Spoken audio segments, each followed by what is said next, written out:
I'm back. Hi, I'm AK Agumbiade, your trusted ER doc.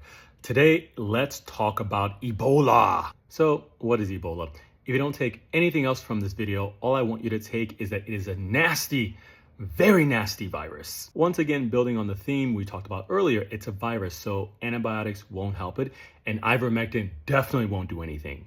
The symptoms of it at the beginning, just like every other virus, are very vague. It could be fever, it could be muscle aches, it could be a headache. But as things worsen, what really gets bad is the nausea, vomiting, and diarrhea. That's really, really bad. You lose a lot of fluids. And an even worse symptom of it is kind of like the hemorrhaging or bleeding from all the orifices that you may have. And the reason why people are afraid of it is because it's a very, very deadly virus. It has a mortality rate of about 50%. And for children less than 10, it's about 75%. The reason why people are terrified now about it is because there are quite a few more cases than people are used to seeing. And usually people are used to seeing none. In addition to that, the World Health Organization has already made it an epidemic, meaning it's growing a little too quickly than what they would like to see.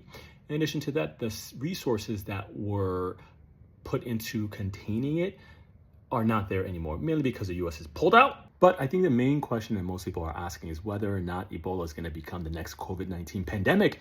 And to that, I would say probably not, but less sure of it than I was about hantavirus. And I have a few reasons why I don't think so. The viral index, without going into a lot of detail, essentially is an index that lets you know the likelihood of something potentially becoming a pandemic. Essentially, for Ebola, its viral index is not as high as COVID-19, but it's also not as low as the hantavirus. So essentially, it's kind of somewhere in the middle of both of those two. In addition to that, the characteristics that I think make Ebola virus less likely to become a pandemic is the way it's transmitted. Compared to COVID, where it's just like respiratory droplets, you breathe and someone gives you COVID.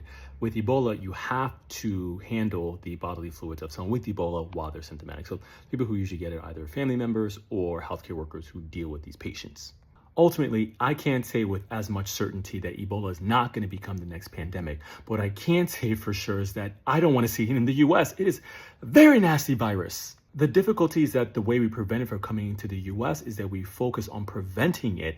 And currently RFK, who's in charge of a lot of the organizations that prevent this, he's very unserious about global health, which essentially makes us more unsafe. And if it does come to the US, I'm going to have to work more. I don't want to have to work more. Do you want to see me work more?